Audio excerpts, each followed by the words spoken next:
There are moments in history when God does not look at the throne rooms of kings, the palaces of the powerful, or the towers of the mighty. He looks into hidden places. He searches caves, wildernesses, prisons, broken homes, and forgotten lives. And there he finds the ones the world has overlooked. He whispers, "I have chosen you. Do you not see? The greatest destinies are never written on golden scrolls of man, but in the eternal book of heaven." Joseph was a slave before he was a ruler. David was a shepherd before he was a king. Esther was an orphan before she was a queen. The pattern of God is clear. He chooses the unlikely to confound the mighty.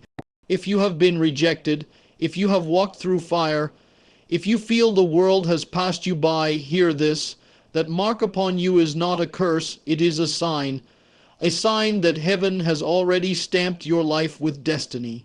The world may not know your name, but the author of eternity does.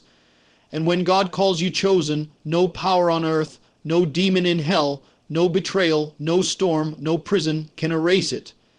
You were not made for the shadows of insignificance. You were born for such a time as this.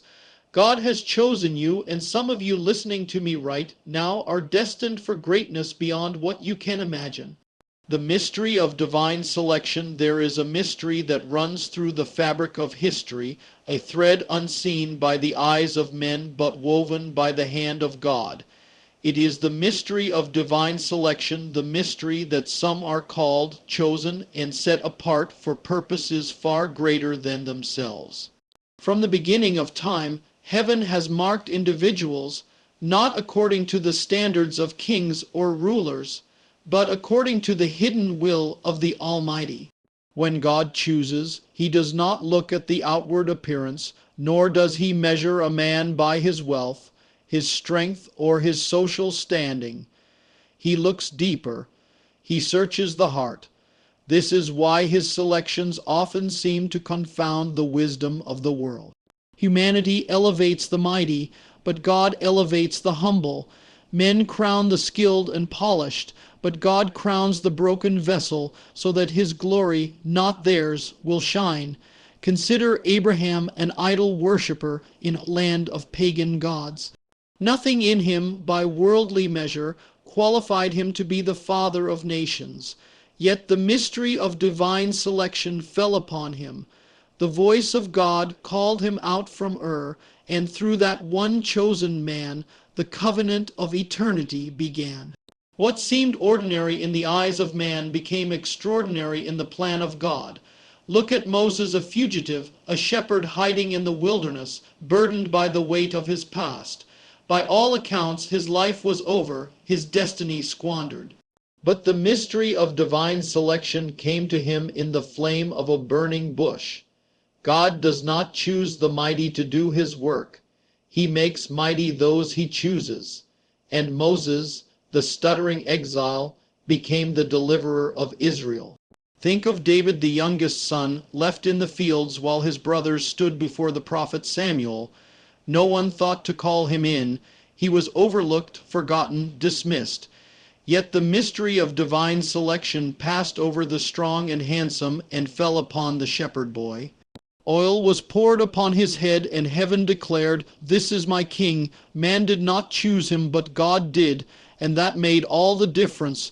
This pattern echoes again and again throughout Scripture. The chosen are rarely the expected. Gideon was the least in his family, yet he was called to lead an army. Jeremiah was young and fearful, yet God placed his words in his mouth to shake nations. Mary was a humble virgin in Nazareth, yet she carried the Messiah in her womb.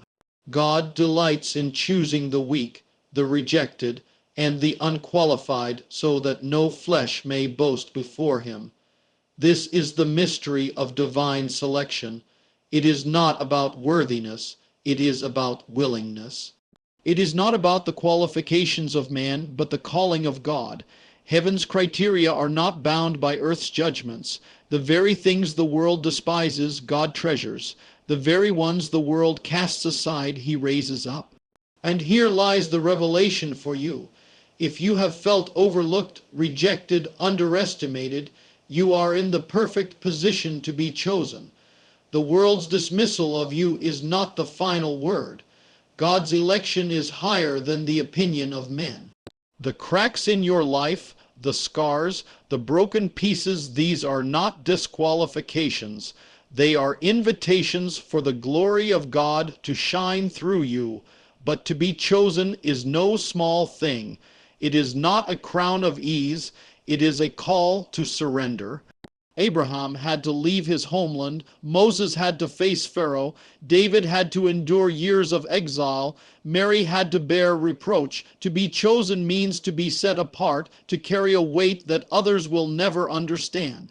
It is to live under the gaze of heaven, walking a path marked not by your will, but by His. Yet this is the destiny of those whom God selects, to carry the light of heaven into the darkness of earth. You were not placed here by accident. Before you were formed in your mother's womb, He knew you. Before you drew your first breath, He called you. Your life is not random, it is orchestrated. And even now, though you may not see it, though you may question it, the hand of God is upon you. The mystery of divine selection is not merely a truth of history. It is a truth for this very moment. Just as Abraham, Moses, David, and Mary were chosen, so too are there chosen ones in this generation. And if you are hearing these words, it may be because God is whispering to your spirit. You are one of them. The enemy will try to convince you otherwise. He will use rejection, failure, betrayal, and hardship to make you doubt your calling. But remember this, Pharaoh could not stop Moses. Goliath could not stop David. Herod could not stop Mary's son. When God has chosen, no force of darkness can overturn His decree. You carry a mystery greater than you realize. Your story is written in the ink of eternity. The same God who parted seas, toppled giants, and raised the dead has chosen you. And if God has chosen you, then you are destined not for defeat, but for greatness in His plan. So rise up. Walk in the mystery of divine selection.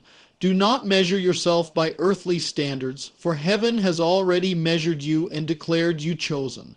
Let the world doubt, let the critics scoff, let the enemy rage. None of it can undo the words spoken over your life.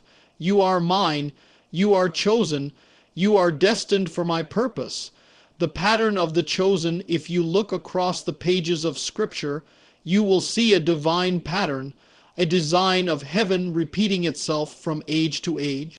The chosen of God follow a path not of man's making, but of God's. And if you are one of the chosen, your life will begin to echo this same pattern. The pattern reveals a truth that the world cannot understand. Greatness in God's kingdom is never born in comfort but in struggle, never crowned in ease but in fire. Consider Joseph. He was given a dream of greatness as a young man, yet the pattern of the chosen did not immediately lift him to the throne. Instead, it carried him into the pit, into slavery, into prison. The promise of God upon his life did not exempt him from suffering, it demanded it. For the chosen must be tested, refined, and proven in the furnace of affliction. Only then could Joseph be trusted to rule a nation and save countless lives. His trials were not detours from his calling, they were the very road to it. Look at Moses. Before he became the deliverer of Israel, he was a man rejected by his own people, a fugitive wandering in the wilderness. For 40 years he lived in obscurity, tending sheep on the backside of the desert.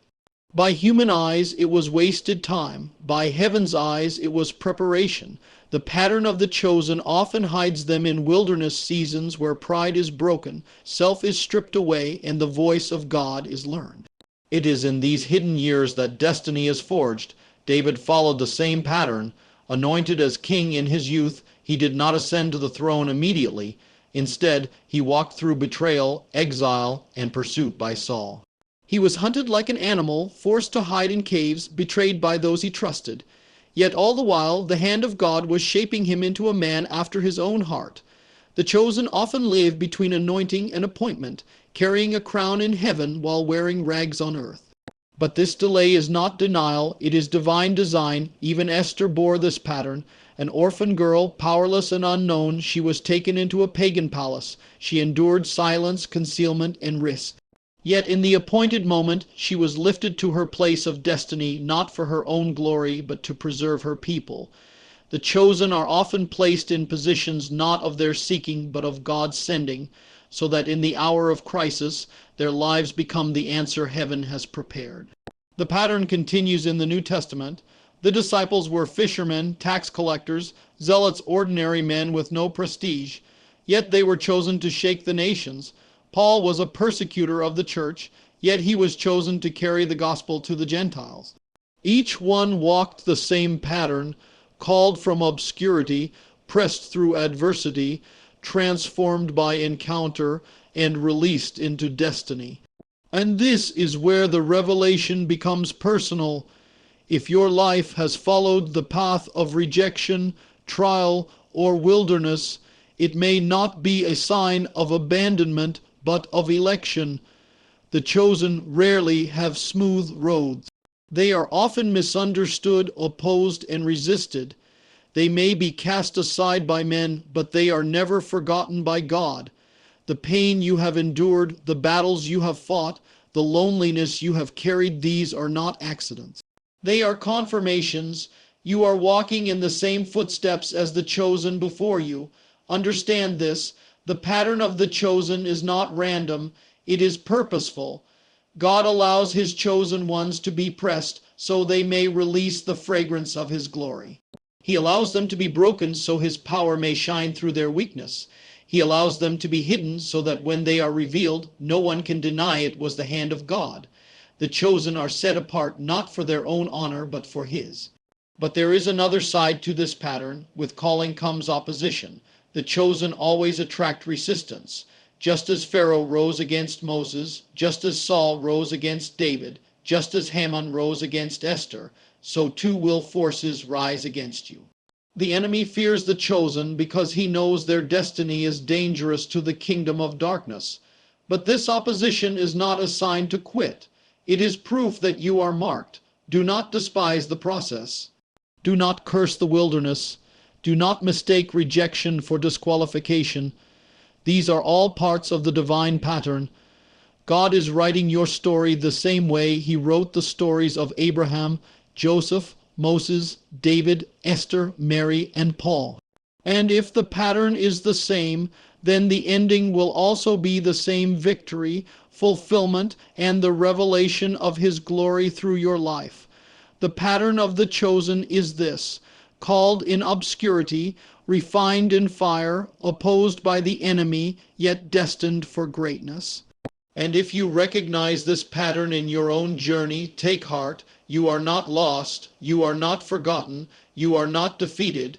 You are walking the same road the chosen of old walked, and that road leads only to one place: the destiny ordained by the hand of God. So lift your head, endure the wilderness, embrace the refining, trust the delays, for the pattern of the chosen is not meant to destroy you, but to shape you into a vessel worthy of the greatness to which you have been called. And just as Joseph rose from prison to the palace, just as David rose from caves to the throne, just as Esther rose from orphanhood to queenship, so too will you rise. For you are chosen, and the pattern of your life is not chaos but calling. The fire of opposition, if there is one mark upon the chosen of God, it is this: they are always opposed. From the moment the call of heaven rests upon their lives, a resistance begins to rise against them. This is the fire of opposition. It is not a mistake, not an accident, not a sign of God's absence. It is the very evidence of God's calling. For the chosen cannot walk through destiny without walking through fire. Look at the story of Joseph. The hand of God placed a dream inside him, a vision of greatness, a glimpse of the future. Yet what was his reward? Betrayal. His brothers, filled with jealousy, conspired against him, stripped him of his robe, and cast him into a pit. Later, he was sold into slavery and imprisoned by false accusation. The dream seemed to die, yet it was the opposition that prepared the way for the fulfillment. Without the pit, there would have been no palace. Without betrayal, there would have been no breakthrough. The fire of opposition was the very furnace that refined Joseph into the ruler he was destined to be. Consider Moses, called to deliver a nation, yet opposed at every turn. Pharaoh hardened his heart, the people grumbled, enemies rose against him, and even his own family questioned him. At one point, Israel was ready to stone him. The fire of opposition burned around him constantly. Yet it was in those flames that Moses learned to lean on God's power, not his own. The opposition was not there to destroy him, but to drive him deeper into dependence on the one who called him. David knew the same fire. Anointed as king, yet hunted like a criminal. Saul hurled spears at him, armies pursued him, and betrayal met him in caves. At times David cried out, "Why, Lord?" But the fire of opposition was shaping him. It was chiseling away pride, teaching him patience, forging in him the heart of a shepherd king. By the time he ascended the throne, David was not just a warrior, but a man after God's own heart, made so by the very opposition that sought to end him. The fire is always the same. The chosen face enemies they never sought, battles they never asked for, and trials they never imagined. Yet it is in the furnace of affliction that the greatness of God is revealed. Shadrach, Meshach, and Abednego were thrown into the flames by a king who opposed their faith, but it was in the fire that the fourth man appeared. Opposition did not destroy them. It revealed the presence of God walking beside them. Even the Messiah himself bore this fire. From the moment of his birth, Herod sought to kill him. The religious leaders plotted against him. He was rejected in his own hometown. He was betrayed by a disciple, denied by a friend, mocked, beaten, and crucified. Yet the greatest opposition brought forth the greatest victory. The cross was the enemy's weapon, but it became heaven's triumph. The pattern is clear. Where there is great calling, there will be great opposition. And so it is with you. If you are chosen, do not be surprised by the fire. Do not think it strange when people rise against you, when friends turn to betrayal, when storms rage around your life. The opposition is not proof that God has abandoned you. It is proof that he has mocked you. The enemy does not waste his fire on those who pose no threat. He attacks the chosen because their destiny endangers his kingdom. But here is the mystery. The fire meant to consume you will refine you. The weapon meant to destroy you will elevate you. The trial meant to break you will build you. For the chosen, opposition is never the end. It is the passageway to destiny. Joseph's prison became his doorway to the throne. David's caves became his training ground for kingship. The disciples' persecution scattered them into the nations, spreading the gospel farther than they ever imagined. Do not curse the fire you are in. The opposition you face is not a sign of defeat. It is the forge of your destiny. Every accusation, every betrayal, every storm is shaping you, strengthening you, and preparing you for the place God has called you to stand. Without the fire, the chosen cannot carry the weight of their calling, but with it they emerge purified, proven, and unstoppable. The fire of opposition will come, but so will the God who delivers in the midst of it. The same God who walked with the 3 Hebrews in the furnace, the same God who parted the sea for Moses, the same God who lifted Joseph from prison, the same God who raised Jesus from the grave, he will walk with you through your fire. So do not fear the opposition, expect it, embrace it, for it is the evidence of your election and the confirmation of your calling. Let the fire burn, for in the end it will not consume you. It will only reveal that you are chosen, destined, and unshakable in the hand of God. The seal of destiny, there is a mystery that surrounds the chosen of God. It is the seal of destiny. To be chosen is not just to be called, it is to be marked. It is to carry an invisible signature of heaven upon your life, a divine imprint that sets you apart. You may not see it with your eyes, but it follows you wherever you go. Others may not understand it, but they will sense it. Even the enemy recognizes it. The seal of destiny is the confirmation that your life is not ordinary, that you have been set apart for the purposes of the Most High. Consider Jeremiah, to whom the Lord spoke, "Before I formed you in the womb, I knew you. Before you were born, I set you apart. I appointed you as a prophet to the nations." This is the seal of destiny, to be known before you were formed, to be appointed before you took your first breath. It means that your story did not begin at your birth. It began in the eternal counsel of heaven. Every detail of your life is a thread in a tapestry designed long before the foundations of the earth. This seal is not placed on everyone. Many live and die with no awareness of it, but those who are chosen cannot escape it. Look at Jonah. He tried to flee from his calling, to run in the opposite direction of God's command. Yet the seal of destiny would not let him go. The storm rose, the sea raged, and a great fish swallowed him, all because the hand of God was upon him.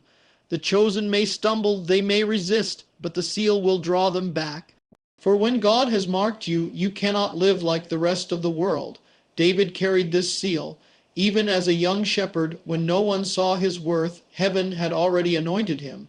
The oil poured on his head was not just a symbol, it was a seal.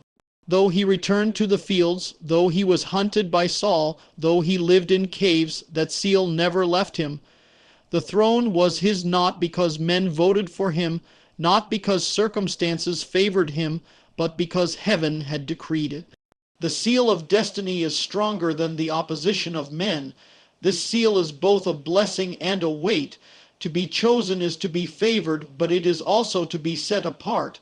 The chosen cannot blend in. They cannot live as others live, for their lives are not their own. They carry the burden of a higher purpose. Esther bore this seal.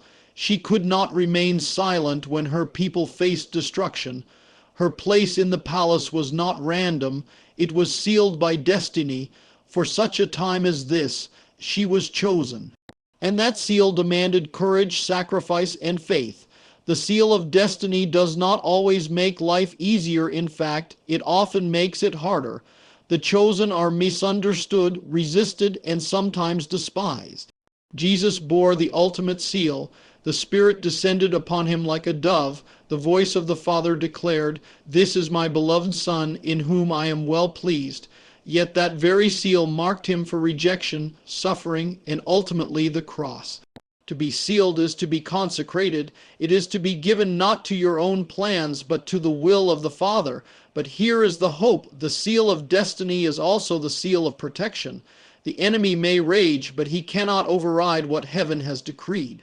The Egyptians enslaved Israel, but the seal of covenant marked them. The blood on the doorposts preserved their lives. The Babylonians cast Daniel into the lion's den, but the seal of destiny shut the mouths of the lions. Paul was beaten, shipwrecked, and imprisoned, but the seal of his calling carried him to Rome to testify before kings. The chosen are not exempt from trial, but they are preserved through it. And this seal is not just upon prophets and kings of old. It is upon those God has called in this generation. If you feel the tug in your spirit, the sense that your life is not your own, the restlessness that refuses to let you settle for less, it is because the seal of destiny is upon you. That seal will not allow you to be comfortable in compromise, satisfied in mediocrity, or content in the shadows. It will drive you, compel you, and sometimes even break you until you walk in the fullness of your calling. This is why your journey has been different. This is why you could not fit in where others did. This is why you survived battles that should have destroyed you. It was not luck. It was not coincidence. It was the seal of destiny. God has preserved you because there is something in you that must be revealed. The seal is not a guarantee of ease. It is a guarantee of purpose. It means your life will accomplish what heaven ordained, even if the path is hard. And when you stand at the end of your journey, you will look back and see that every trial, every delay, every opposition was part of the sealing process. For the chosen, destiny is not optional, it is sealed. So do not despise the mark upon you. Do not curse the weight you carry. It is the evidence that you belong to God, that your steps are ordered, that your future is secure in Him. Lift your eyes and take courage. The seal of destiny is upon you, and because God has sealed you, no man, no enemy, no power in hell can undo it. The call to rise, there comes a moment in the life of every chosen one when the season of waiting shifts, when the years of refining give way to the hour of fulfillment. It is the moment when heaven calls, rise, for you were never chosen to remain hidden forever. You were not marked simply to survive the wilderness, to endure the fire, or to bear the seal. You were chosen to rise into the destiny ordained for you before the foundation of the world. The scriptures are filled with this moment of rising. Joseph, after years in prison, suddenly hears the call, Pharaoh summons you. In one day, he goes from prisoner to ruler, from forgotten to exalted. His rising was not his doing, it was the appointed time of God. The call to rise always comes in God's time, not man's.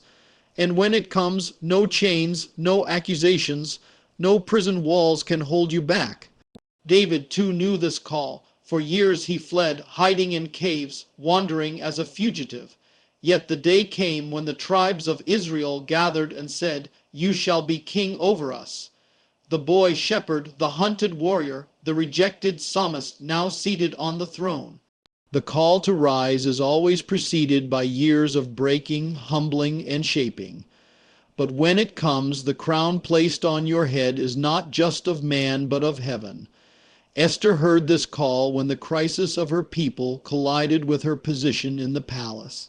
Mordecai's words rang out, "Who knows but that you have come to the kingdom for such a time as this?" This is the essence of the call to rise, to recognize that your life, your position, your story has all been orchestrated for a moment of divine impact. Rising is not about your glory, but about God's purpose being revealed through you. And we see it most powerfully in the resurrection of Messiah. Betrayed, condemned, and crucified, it seemed as though his mission had ended in defeat. Yet on the third day, heaven declared the ultimate call, rise. Death could not hold him, the grave could not keep him, the stone could not seal him. His rising was the ultimate confirmation that the chosen of God cannot be defeated. And because he rose, every chosen one carries within them the same promise. You too will rise. But what does it mean for you here and now to answer the call to rise? It means refusing to stay bound by the chains of your past. It means breaking free from the lies of the enemy that tell you that you are unworthy, forgotten, or finished. It means shaking off the ashes of failure, disappointment, and delay, and standing in the authority of the one who called you. The enemy fears nothing more than your rising. He has fought you not because of where you are, but because of where you are destined to go. Every attack, every betrayal, every storm has been designed to keep you down. But hear the word of the Lord. It is time to rise. Rise above the opinions of men. Rise above the wounds of your past. Rise above the fear that has crippled you.